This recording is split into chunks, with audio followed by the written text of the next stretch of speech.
Analysis of synchronous sequential circuits. Analysis and design. Let's compare.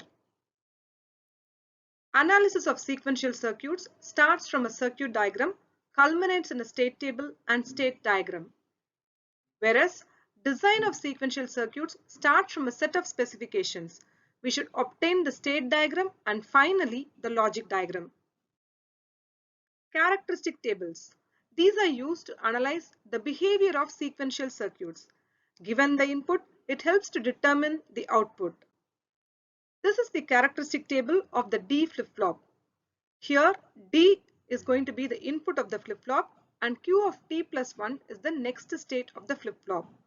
When the D input is going to be 0, the next state is also going to remain 0. So we name that state as reset. When the D input is going to be 1, the next state is going to be 1, which we call it to be set. For a T flip-flop, T is going to be the input and Q of T plus 1 is the next state of the T flip-flop. When the T input is going to be 0, the next state is also going to be the present state, which means there is no change. Whereas when the T input is going to be 1, the next state is going to be the complement of the present state, which is Q complement of T.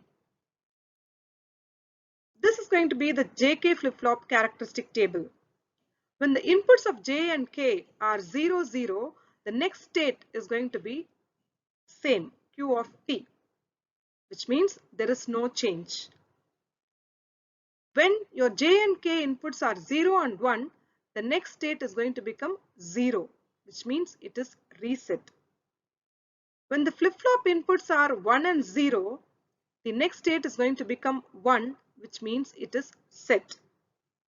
When the inputs of JK flip-flop are going to be 1, 1, the next state is going to become the complement of the present state, Q complement of T.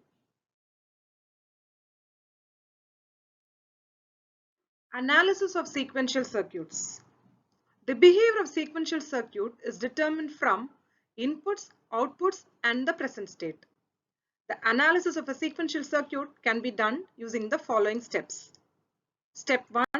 Deriving the input equations to the flip-flops. Step 2. Obtaining a state table. Step 3. Obtaining a state diagram. For example, let's analyze the given circuit. This is the circuit. Here we can see there are two JK flip-flops.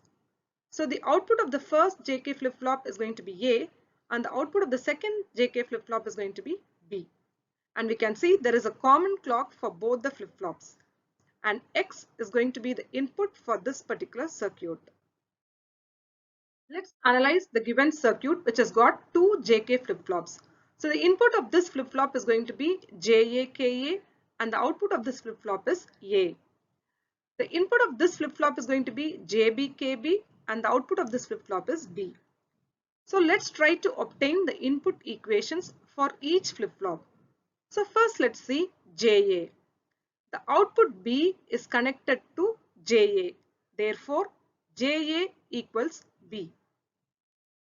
Then JB. When you see JB, it is connected to the complement of your X. Therefore, JB equal to X complement.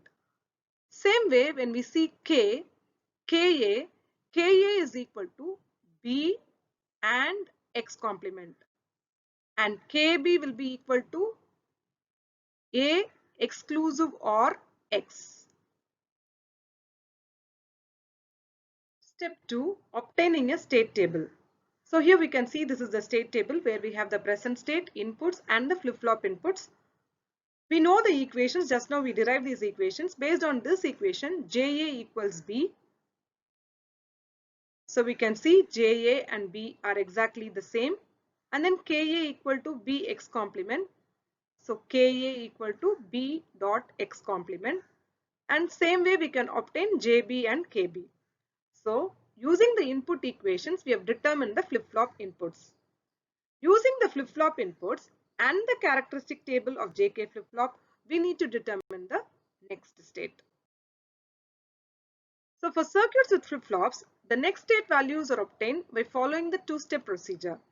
Obtain the binary values of each flip-flop input equation in terms of the present state and input variables. Use the corresponding flip-flop characteristic table to determine the next state. Let's see how to write the state table, complete state table. So this is the present state AB, the input is going to be X, the next state is AB, and the flip-flop inputs are JA, KA, JB, KB. So to start with, when your present state A is 0 and the flip-flop inputs are 0, 0, correspondingly from the characteristic table we can see there is not going to be any change in the next state. Therefore, A is going to be equal to 0. Now for B, when your B is 0, JB, KB is 1, 0. From the characteristic table we can see that it is going to be set, which means your B has to become equal to 1. Now, when your B is 0 and JB, KB equal to 1, 1, from the characteristic table we can see that the next state is the complement of the present state. Therefore, your B is going to become equal to 1. When we go for A equal to 1 and your present state is going to be 1, 1, the flip-flop inputs are going to be 1, 1, JA, KA flip-flop inputs are going to be 1, 1. Again, it has to be complemented. So we can see the next state is going to be 0. So using the same concept, we can fill the entire table. Just for example, I showed few instances. Let's draw the state diagram of this particular circuit using the state table. The state table consists of the present state, the input, and the next state. When the present state is going to be 0, 0, and when the input is 0, the next state is going to be 0, 1. When the present state is 0, 0, and when the input is 1, the next state is going to be 0, 0, so it remains in the same state. When the present state is 0, 1 and the input is 0, it moves to the new state 1, 1. When the present state is 0, 1 and when the input is 1, it moves to the new state 1, 0. So the same way we can complete the state diagram. So thus we have analyzed the given circuit with a JK flip-flop.